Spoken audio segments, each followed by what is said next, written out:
הפאנל האחרון יהיה קצת שונה.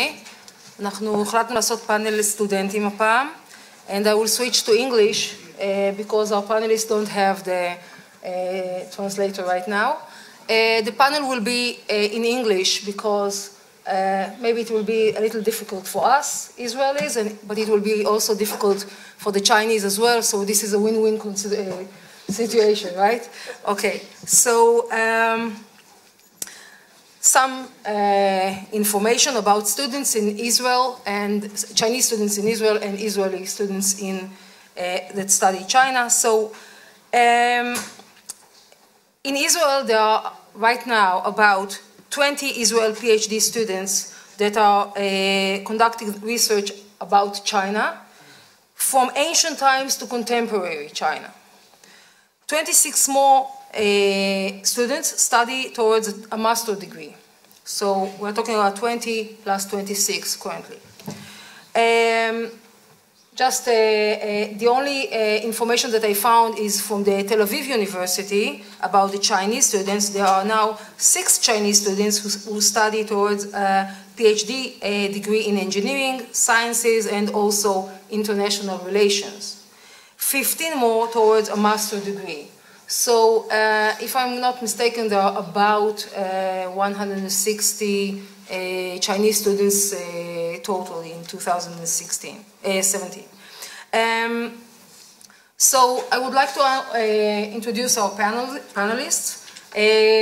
Mr. Doron Ella is a PhD candidate at the Department of International Relations at the Hebrew University of Jerusalem. His study focuses on China in international organizations. Doron is a research associate at the China program at the INSS. Also, Doron is the editor-in-chief of the academic journal Politica, which is published via the Davis Institute. Next to him sitting, Ms. Sharon Bar-David. She holds a BA in political science and East Asian studies from the Hebrew University. She holds a master's degree in East Asian studies from the Hebrew University and Shanghai Jiao Tong University. She wrote a thesis on the promotion of cadres in the Chinese Communist Party from 2000 to 2010. Now she is a PhD candidate at Ben-Gurion University and St. Andrews? Yeah, okay. She's writing about the unintended consequences of China's foreign policy in Africa, focusing on the infrastructure and railways that China is building in Africa. Okay? Next to her sitting Mr. Yifei Wei. I'm not pronouncing it correctly, of course. He's a graduate student from the Hebrew University, studying towards PhD degree in computational neurosciences, right? Yeah? Okay. He has been to Israel since October last year, okay? I have no idea what it is, computational neurosciences, but it sounds very important and very clever. Okay, Ms. Hui Shu is a master's student on biochemistry from the Faculty of Agriculture at the Hebrew University. She's in Israel for the last 2 years.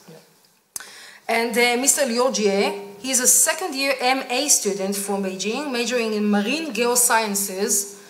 He arrived in Israel in October 2016, spent 1.5 years here, mostly in Haifa. He's supposed to finish his master's program in September this year. Besides being a student, he is also an ACT, which is American College Test Teacher on the New Oriental Company, which means he has been very interested in topics about international education. And myself, I'm a research associate at the China-Israel program at the INSS. I hold a BA and a MA degree in East Asian Studies from Tel Aviv University. Now I'm a PhD candidate at the Tel Aviv University at the History School. My study focuses on the development of railways, no connection to Sharon, in early 20th century China and its implication to the shaping of China's modern foreign policy. Okay. We'll start by, שומעים? Okay. We'll start by several questions. Okay, יותר טוב? Okay, I will ask some questions, the panelists, and you can answer whatever you like. I would like to start with the Chinese students, and the first question is, why did you come to Israel from all nations? There are so many countries that you could go to. Why Israel? Who wants to be the first? Okay. Well, first of all, it's my great honor to be here today, and thanks to Ms. Galia, well, my name is Jie Liu, and yeah, in Chinese way, call me Liu Jie, of course, and this is very right. And yeah, why I came here? So there are two main reasons. The first, on the academic level, because I've been interested in evaporite layer. It's like a geological terminology, but and we know that in Mediterranean there is a very ideal model, evaporite layer model, all over the world. So it's a very good place to study evaporite layer, this geological phenomenon. And the second reason is that the economic, I can have a full scholarship. Yeah. So this is very important. Yeah. From our school. Yes, from Israel? Yes, Israel. Okay. From both sides? No, just Israel. Only Israel, yes. So, okay. Yeah. Is it from the tech here or no? From the government? From Haifa University. Haifa University, yes. Okay, thank you. In Europe, there is no scholarship? And we also have a link in our website in our school back in China. So that's why I got to know this recruit. So they published, Haifa University published in your website? Yes. Okay. Yes. So it's a good marketing, it's a combination of good marketing and money. Always working. Yes, thanks. Okay, someone else? Yeah. Sorry. Yeah, we are the only university offering maritime studies in Israel. You're the only university that has marine next to you. Okay. Okay, so my name is Hui, and the reason I came to Israel to study my master degree, also the most important one is I got the full scholarship. The same to him. And actually, 2 years ago, after I just graduated from my bachelor degree, I had the chance to come to the Faculty of Agriculture in Hebrew University. They offered the summer school scholarship to me, and within that 1 month, I experienced a lot. You know, actually, the atmosphere, the lifestyle here is totally different from what I know before. When I was just in China, and I experienced too much differences, and all the differences makes that it's very charming to me. And also within that month, they offer me that if you can come here, we can offer you the scholarship. Then that's why I came here also. And because actually for the master degree, I didn't want to go out of China for the research study. But so it was my only option to come here to study abroad. But the research background here, and also the lifestyle here, and the culture inclusion here are very good. That's why I came here. Thanks. Thank you. I left off.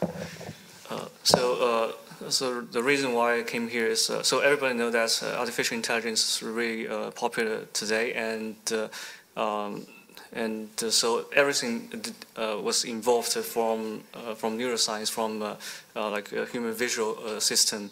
So, and Hebrew University is one of the earliest universities who set up the program called computational neuroscience. So it has a long history of research and study, and with very strong and talented and faculty members. So that's why I applied here, and I got an interview, and so I talked to different professors, and so we mutually agreed that this is going to be where I'm going to conduct my study. So that's why I came here. I would like to contribute. How your families, your friends back there in China are looking to you as students in Israel? Very dangerous here. So that's a very stereotyped way of thinking about Israel. So when I told my friends I decided to came here, so the first thing they said, "Oh, is there as war?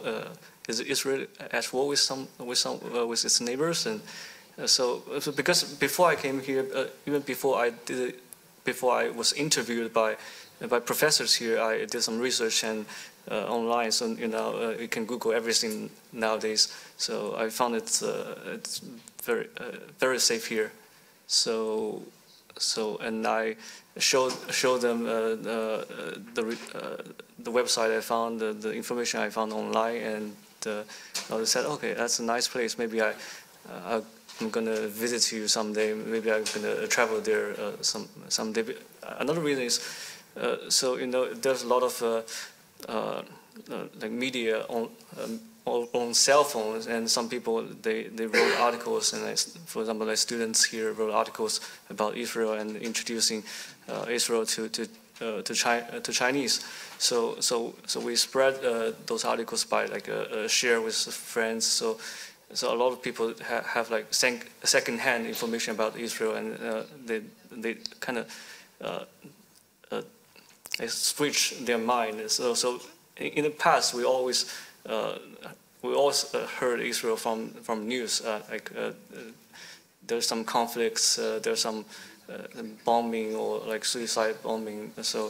And then later, people found out that actually Israeli government did a lot to protect people here. So Chinese feel like, okay, it's a nice country, or it's maybe a good friend in the future. Okay, Matan, please let me continue, and later you will have your chance later on. Okay, thank you. Okay, I would like to ask my fellow Israelis who are studying about China in Israel. This is not an easy task to learn about a foreign country in a foreign language. What do you think are the biggest difficulties in studying about specifically China, and not just a foreign country, studying about China in Israel? Okay, so maybe I'll start. So I'll answer the obvious answer, actually, which is language, of course.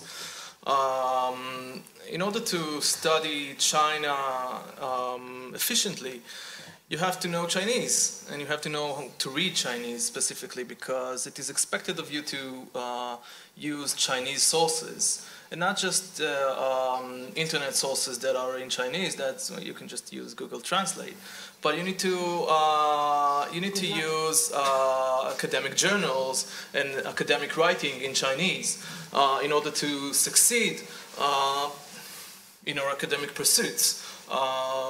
So I think the language and the language barrier, it's something that is very important for any Chinese scholar, because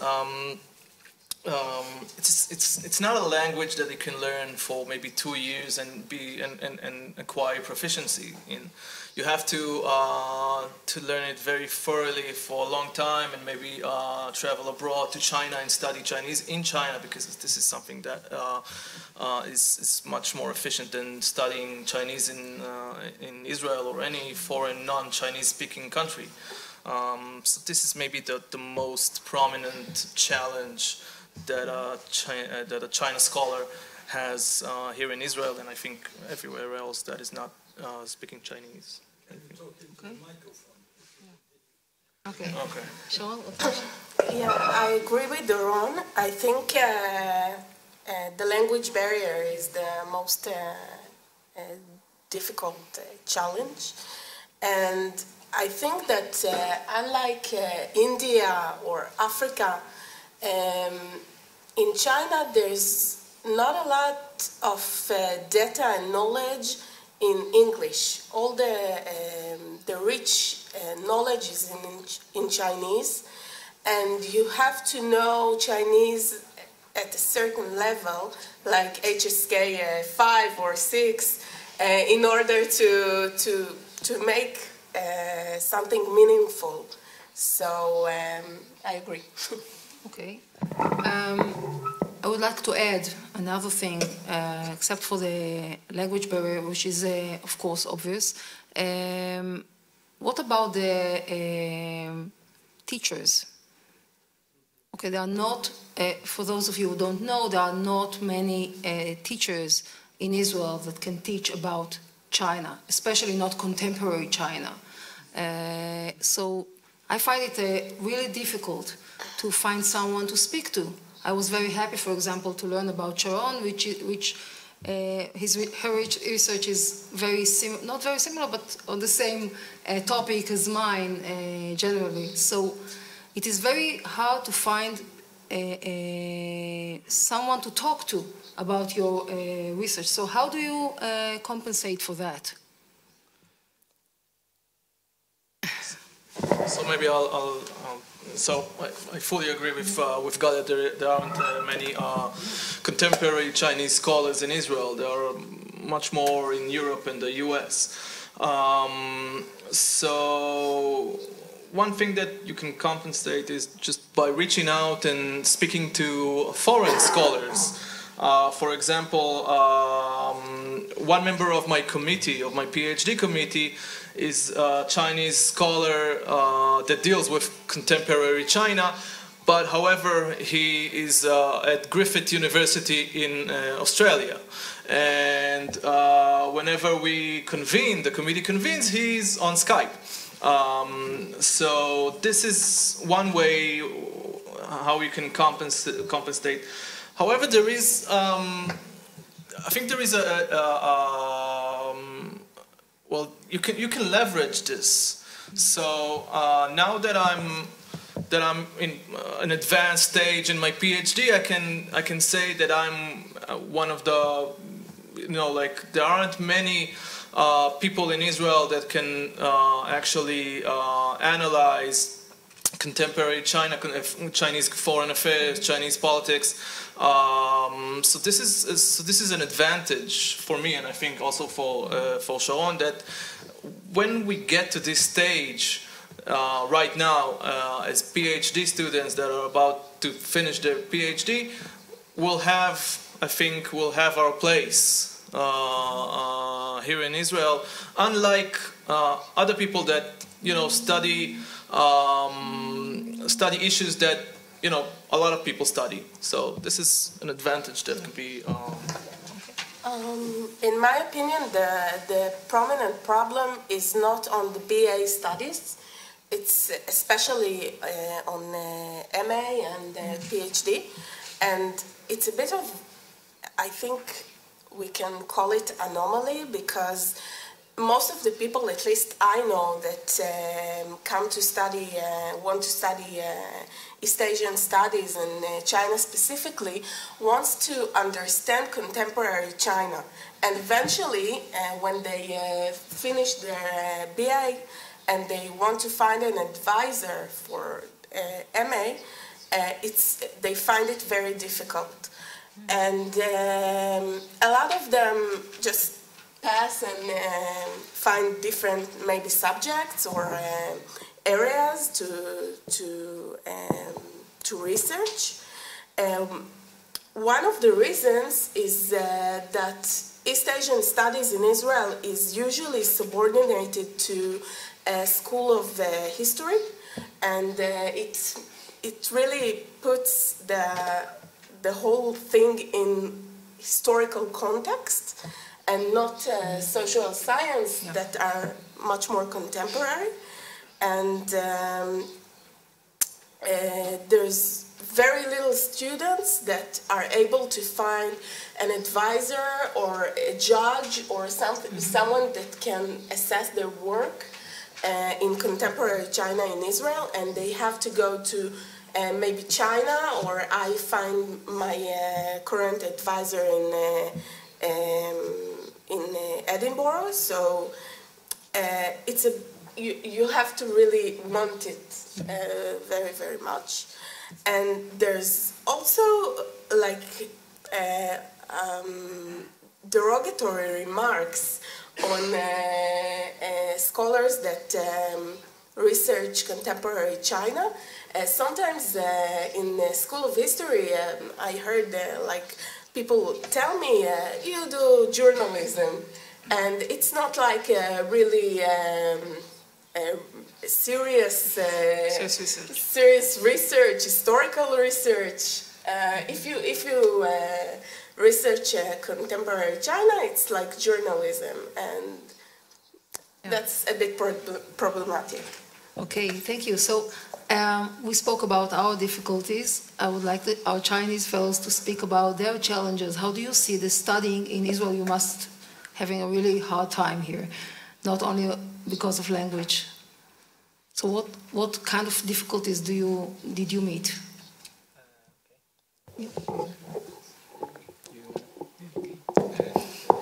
So, well, besides the language, I think it's kind of a culture shock because, you know, in China, we like respect the teacher or the, yeah. So sometimes since we were kids, we were taught like, don't interrupt.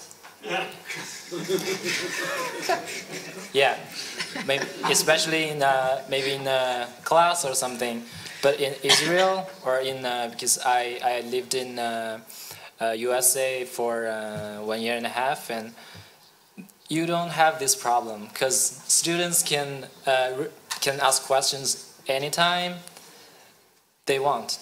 But for us, like, even if the teacher is okay with that, with like interrupting, but the other kid's gonna judge you, because we're taught not to interrupt this, like in something's going on, someone is giving the lecture or teaching the class, you're not supposed to interrupt. But the situation is changing now in China because.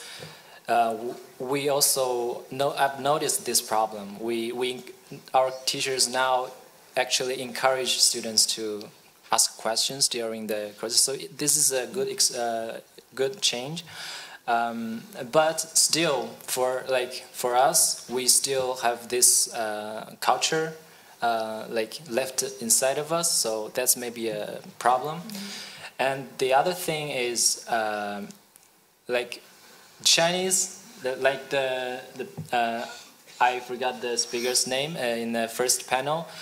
He mentioned that we are like high. If like we do work, but sometimes we don't argue a lot. But in Israel, people argue. Like, whenever they have different opinions, they stop. They disagree. Yeah, just from my personal experience. Yeah. In my lab, people always like argue. Whenever they find some different opinions, they stop working and start arguing. You know? and in my opinion, in my mind, just oh my God, just finish the work. So that's also So culture difference, and and one more thing is the professor, the lecturer has more authorities here, more rights, because they can decide. Actually, they can decide a student pass or not. But in China, the professor kind of only holds partial right to let a student pass or not, because we have like kind of index of passing and failing. So yeah. Okay. So that also affecting our education system judgment. So yeah. You have a question? Wait, we'll let the others speak before that. Okay, actually, to me also, I agree with Mr. Liu Jie. First, I think there are two main barriers. One is the language barrier, and another one is the culture barrier. And for the language barrier, even though all the Jewish people, almost all the Jewish people here can speak English, but the courses in the universities in English, taught in English, are limited. So for the international students, you don't have many options to take the course. This is the first thing. And the second thing, all the information, or we can say most of the information delivered by the school or by the teachers are in Hebrew. And all the documents are in Hebrew. So even though we have the Google Translator, we can search to translate it into English or Chinese. But it's still a big challenge to us. This is the first thing. And the second thing is regarding to the culture barrier. Also, I have the same experience with Mr. Liu Jie. My lab mates always told me that you should be struggle with all the things happen here in Israel, because Jewish people, you are good at struggling, and I heard that before when I was in Japan, actually, though Chinese and Japanese, they share the original culture, but the Japanese people, they always follow the regulations more serious than the Chinese people. At that time, so the Japanese asked me, why you Chinese always quarreling with each other? But actually, we are just speaking loudly and speaking quickly. And after I came to Israel, I felt the same experience, because sometimes suddenly, two Jewish people, they speak very loudly, and they are quarreling, and they even next second they will fight with each other.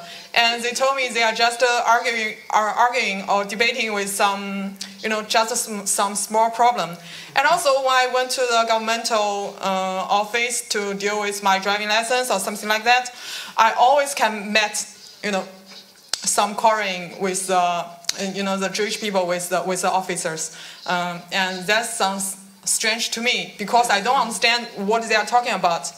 And so in this point, I think the Chinese and the Jewish, they share some same characteristics, but to Chinese foreigners, we still think that it's a little hard to us, because we don't know how to fight against or debate with them. Because actually, for our Chinese students, we think that even though we speak loudly or we speak fast, we still think that it's better to talk in harmony, to peacefully talk to each other.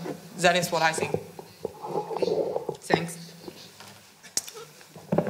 So unlike them, I've been here for less than a year, so I didn't have too many opportunities to deal with so many things or so many people here.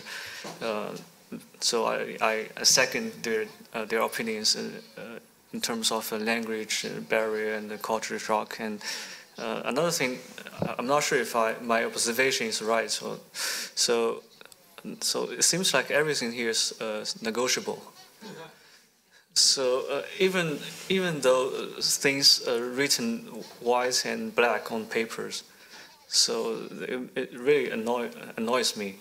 So sometimes I don't know whether I am in a safe area, or just or maybe something's gonna happen tomorrow. That's for sure. So I'm not confident enough. So another thing is, so because I'm still taking courses right now, I feel like a lot of teachers, they don't prepare themselves well before they enter the classroom. So they change the syllabus, change the schedule, and change the materials. And so it's not like in China or in some other countries, so you have to have a specific plan, and so the plan has to be approved by a committee or something like that. So sometimes because the weight of the final exam is really a large portion, and so it makes me really nervous before going into the classroom and taking the exams. So that's my personal feeling. Okay, thank you. By the way, we do have a plan. It is called Yeh Beseder, which means it will be fine. This is the plan, okay? But, okay, before I open the panel to the questions for the audience, I want to ask all of you a question. If you could pick one thing that you think that your country can learn from the other one, what would it be? So why don't we start with you? With you. Okay, so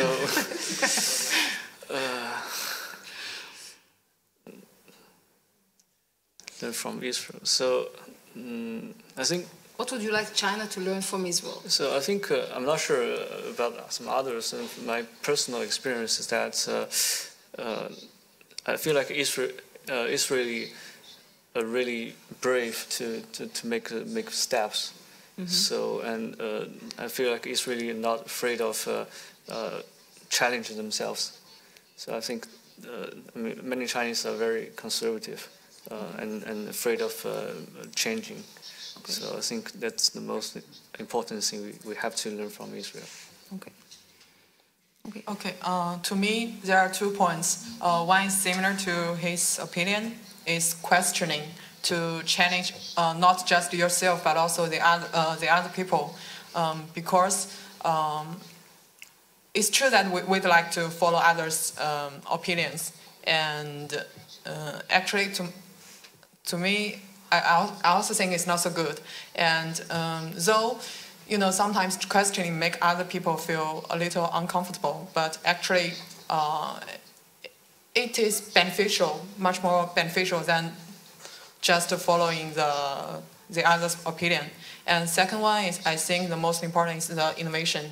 Well, Israeli people are really good at transferring the cutting edge knowledge from the lab into the practice to make the benefits. I think they are very good at it. And though to some degree it's a little realistic, but it's still very good for the real world.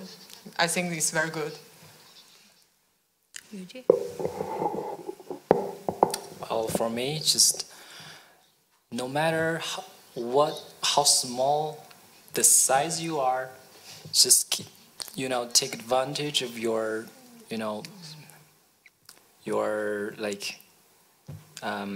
what you're good at, and you can become something. Stand up, stand straight, stand tall. No matter how the actual size you are, it doesn't matter. You can still survive in this world better and better. This is something that you think that China should learn from Israel? Yes. Ah, okay. Yes, because, for me, I think, compared to China, Israel is a very small country, but at a mental level, Israel is big. Mm-hmm. Yeah, I respect Jewish people. I respect Israel very much. Because of that, I've noticed that even before I came here. So that's another reason why I came here, because I want to learn this, this property, this personality here. Okay. Yeah. Thank you. Sharon? I think work ethics, hard working, and making things happen. Mm-hmm. Okay. I'll follow Sharon and I'll say Israel could learn from China how to honor commitments. When Chinese decision makers, or just anyone with managerial responsibilities commit, they deliver. So this is something that we could learn from China, how to honor our commitments and honor them on time. That's it. So as a moderator, I will not take a stand in this. I would like to open the floor for questions from the audience. Please, but Doron?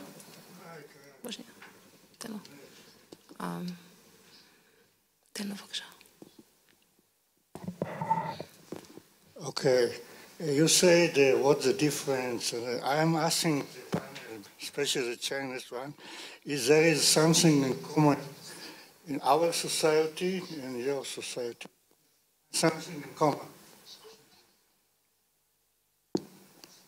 So I think so we share some so both of our people, so we love families, and we're connected tightly with each other. And another thing I feel like Chinese and Israeli in common is we don't respect rules that much.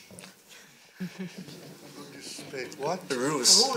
So we make rules, not follow rules sometimes.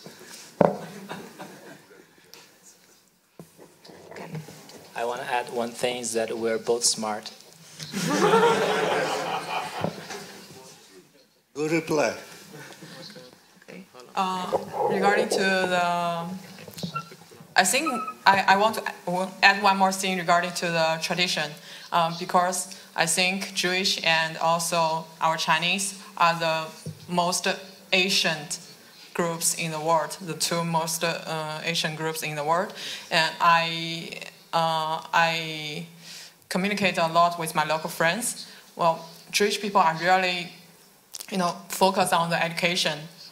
You read the Bible and you fuse the Bible into the modern life. Even though you are not the religious people, but you fuse the Bible things, or which consists of many educational meanings into the daily life and into every festivals to educate the children.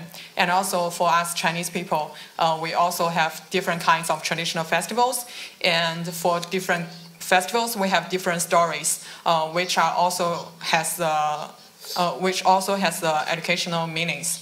And I think to some degree we are using the same way to pass our tradition, to pass our culture into the next generation. And I think that's why we are so unique in the world, whatever the Jewish people or the Chinese people, because some other groups, they always have some not so positive opinions on us. But I think it has reasons, and this is one of the reasons, but it is beneficial. It's not bad. That's what I want. Okay. In which language? English. English, okay. I have another point of view of the differences, because I was a French and Hebrew teacher in Beijing and in Shanghai. And I remember it was so difficult to have my Chinese students speaking about other things that they were used to do. So it was very difficult to have them have natural conversations on subjects that they were taught to talk about. They didn't use the vocabulary because they generally talked about their parents. They ask questions that we are not used to ask when two Westerners meet, and it was very difficult to teach them another way of relating to each other. And when you teach a language, it's also a culture, and it was the hardest thing there. And on the other hand, I had a student there.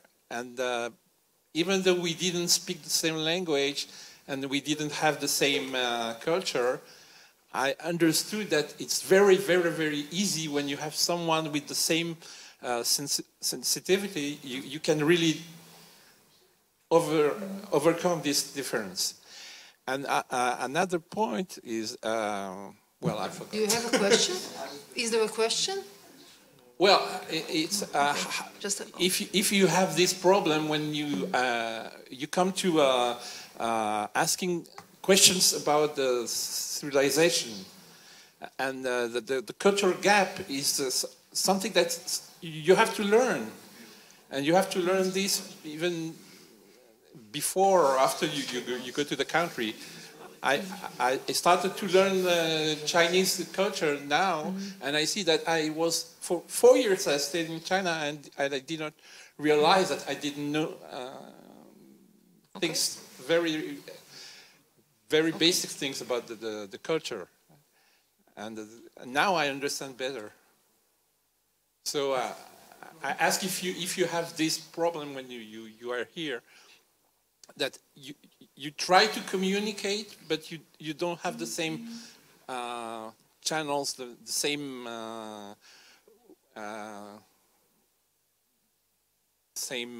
feelings that other people have when they communicate. Thank you. Would you like to answer something? Obvious, I met so many people who has different channels with me, because I think I'm the one very traditional Chinese student, because I don't like to argue, and my opinion is that if we want to communicate with another person who is from different cultural background, first you have to accept all the behaviors he or she behaved, because you don't know the differences between you and he or her. And so first you must accept, and then you need to discuss the difference with he or her. But you know, the question is that maybe the people you are communicating with, they don't accept this kind of attitude. They don't have this kind of attitude. That will be a problem. For my experience here, I met someone who is not the same channel with me, but if he or she has this kind of attitude, we can share a lot of, and we can discuss a lot. But for the one who has different opinion with me, but still also, you know, he or she doesn't want to listen to my opinion, that will be a big problem. Okay. So, yes, please. Thank you. It's a Chinese conference, so I'd like to ask it in Chinese. The others will not understand. The audience will not understand. So speak in English. Speak in English. או עברית. אבל אז הם לא יבינו.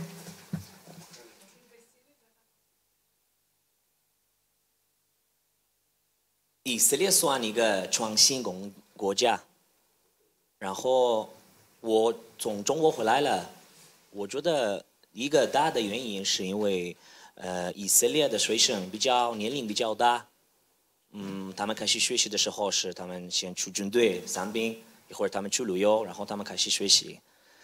在中国人，然后除了中国也其他国家的人，他们开始学习的时候，他们差不多是18岁、19岁，也很多人不知道他们的专业是什么，他们先学习，然后开始工作，也不一定有关系。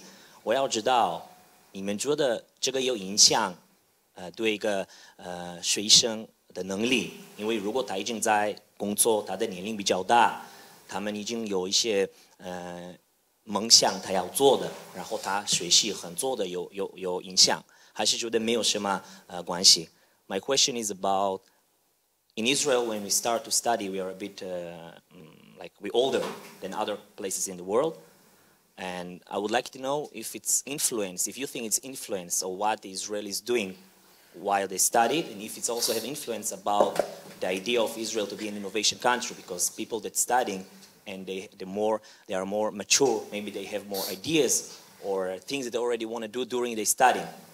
Thank you.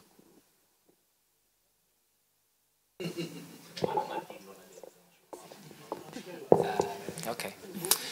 Thanks for a question. Yes, I also noticed that most of the Israeli students are older than ours. But you know, every coin has both sides. There are disadvantage and advantage. Let's say the disadvantage. Well, let's say why this happens.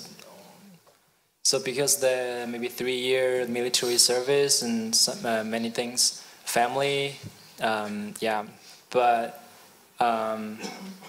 I think the elder people will know better what they are targeting, and that will give their more even more incentive to study things, because they know why they need it. Because if for us we go for BA or MA younger, but most of us don't know what we exactly want, why we study this. So that's the problem. But for ours, the advantage is we have more time to figure it out, but only within the campus. Yeah, that depends on people. So I don't think, for some of people, it may affect their lives, but for generally speaking, I don't think it will affect too much. And it also because of the pace of people's life in different countries. Because in China we have much more people, we have much more pressure on our life. We need to graduate as soon as possible and to find a job. But in Israel, you don't need to. You can have a job just after you get BA or maybe even high school, and after you do this job for like years but you don't like it, you can just return to campus. That's possible, but it's less possible in China. Thank you. Yeah. One last question, we have time. רצית לשאול? אוקיי, אז שתי שאלות. ברי, בבקשה. If you could hear me. How are you learning about the history of the Jewish people of Israel? Do you spend time on it? Do you read about it? Do you go on trips? Or are you so busy that you have no time for that or that? Okay. Hold on. So I noticed one of the organizer actually offers seminars for Chinese students during the break. Yeah, I wasn't able to participate in that, which was a big pity. So before I came here, I study. So personally, I like history. I read a little bit about like modern Israel. So how it was founded and the several wars against the neighbors and some and also so because I have a bunch of Christian friends, so they give me a Bible. So in Old Testament, in Torah or something, I read that a little bit. So I feel like I know a little bit about the history and how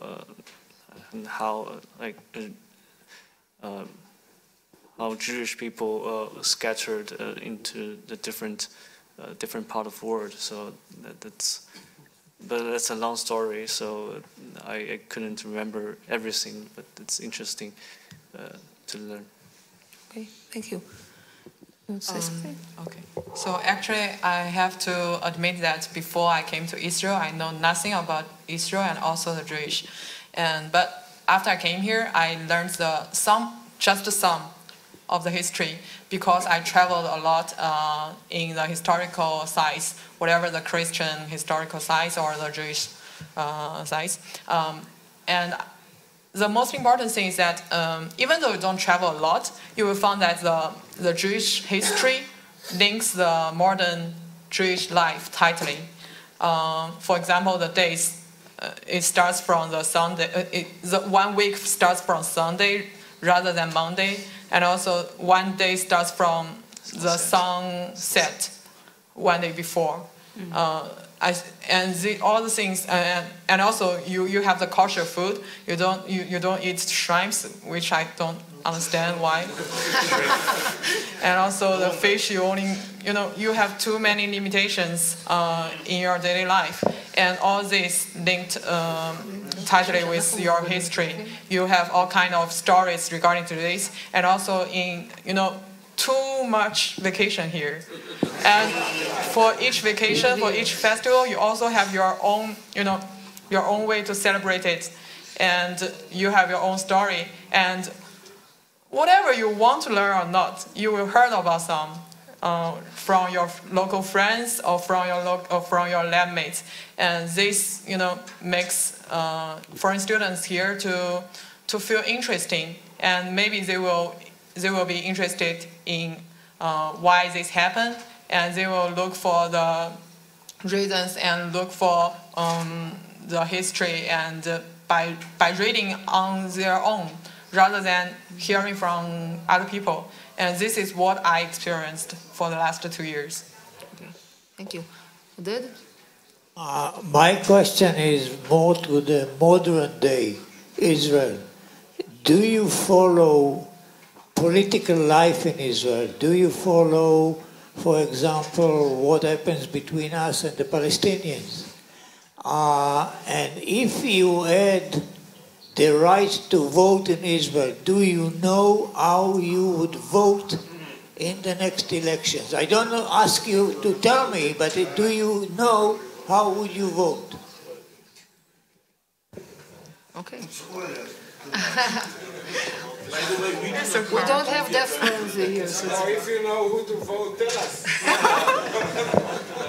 So of course, so I heard from some of my peer classmates about the scandal of the son of the current prime minister. So, and I think so many of my classmates they weigh a lot in their hearts the democratic system, and so they always try to promote that value to me. So and say, okay, China need to have the same system. So to be honest, I never voted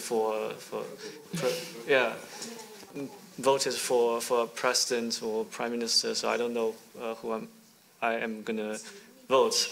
And so I follow political news and read newspapers like Jerusalem Post, and another one starts with H. I don't know that. Yeah, so it's pretty left-wing, and then left-wing newspaper. So I read stories from like both sides. So because I'm a foreigner, and so I don't have my own opinion. So I just respect the two sides. So which is very interesting because, okay, I know Israel is very blunt, and I want to be blunt too. So I have like classmates, like Arabic classmates. So the first week, so I met with my Jewish classmates. So they asked me, how do you feel about Israel? How do you feel living in Israel? And my Arabic classmates, they asked me, how do you feel about Jerusalem? So I feel like they try to avoid using the word Israel. And also, so when I went to Arabic markets in Jerusalem, so people there they said to me, "Oh, welcome to Palestine." So it's very. I feel like the country recognition, the nation recognition of two people are very, very different. And Israel are very patriotic. So I said to my classmates, "Oh, sometimes I went to Arab market to buy grocery during Shabbat, because all shops were closed. So they said, why not wait for them to open? So why not go to Israel, go to Jewish markets or Jewish stores?" So so it's very interesting to me. Okay. You want to say something? Okay. So actually, for the perspective of humankind, I will say that I think Israeli can combine Palestine, because Israeli people, you have good knowledge and you have good techniques. You can help them to develop their area, but yeah, but we will not get into yeah, but actually I don't know the history. I mean, the whole things what happened in detail. So I cannot say that I vote Israel or I vote Palestine. But I think I can understand them to some degree, because I think it's a little similar to the problem between the mainland of China and Taiwan. You know, it's not the same. Yeah, it's not the same. It's not the same. I just want to say some feelings, because of course the problem are totally different. But I can understand that why some people in Taiwan, they want to be an independent country. Also, like the Palestine, they also want to be an independent country. Of course, for different people, they have their own thinking, and they think that which one is beneficial to me. Okay, I vote this, I pro this. But for the whole thing, for the people from mainland of China, we definitely will say that we don't want you to be independent from our country. And we think we are the same. We share the same culture or some kind like that. But for Palestine, they will say that they have been there for hundreds of years, and they accepted you to come here to immigrants to be the immigrants here since the beginning of the 20th century. And finally, oh my God, I accept you to be here as a guest. But finally, you want to be independent, and you want to be to develop a new country. And it's true that Israel has already been founded and has already be such a strong country, and you have a lot of advantages. And obviously they will feel not happy. They will feel unhappy with that. But for one thing, we have too many aspects to look at it. So it's very hard. Especially, it's very hard for our foreigners to say vote Israeli or Palestine. Thank you. I will stop it here. We have exactly 2 minutes. I will not allow any political questions, okay? Sorry, no. Please ask your question. After that, you will ask your questions, and then we will see if we can answer it, okay? So please. Okay. I think I can understand the government of China aim with the traditional education in order to control such a huge nation. My question is, what do you think will be the effect of innovation education on the future Chinese culture? Okay, thank you. Can you pass the mic, please?